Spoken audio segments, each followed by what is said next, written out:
Nó khliệt lại bò. Lên camera cho. Lên camera cho. Rồi.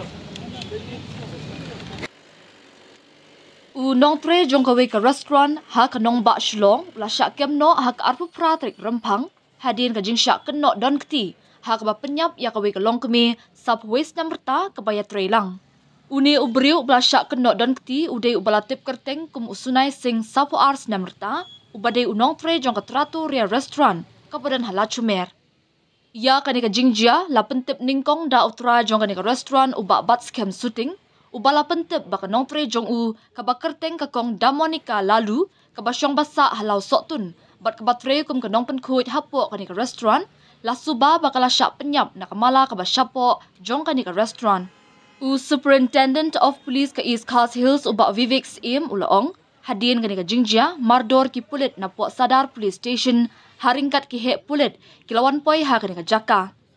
Ka kenhon na ka FSL crime scene unit ru kelawan poi bat sedang menpelong ya kajing tokin. Hadin kajing tokin ki pulit mardor kila kem no ya usunai sing bayat relang ha kani ka restaurant halur kajing subadon keti penyap ya kani ka longkemi.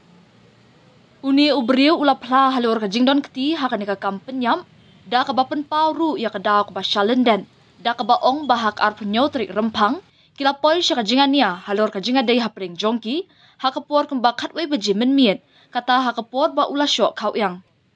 Uni ubriu ula plaru ba ula persyang ban buri ya kamen yap halendat transformer jong KJP Assembly Conference Center.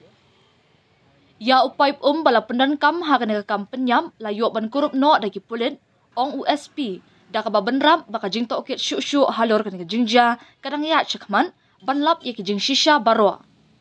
USP upentip ru ya baro ki jing don kam ki baya dei bat kana ka menyam la pendap ha ka tehi ka jaka bat hadir na penkan ria no ya kamet yap syapo Negrams Hospital ban le ya post-mortem examination la syai ka shitarik leber. Ki pulit kila register case hapo sadar police station balakem no ya uni upla syak keno don keti haswa ban yalam syaka yeng kasyari ula benram. CSU all here. A woman has been suspected murdered and we've already zeroed on the culprit. We've taken all the steps required investigation and some steps completed to invest on that. But I can see now that we've actually zeroed out on the culprit. There's enough evidence. Kumbaga na ba siya isang banda? Hindi.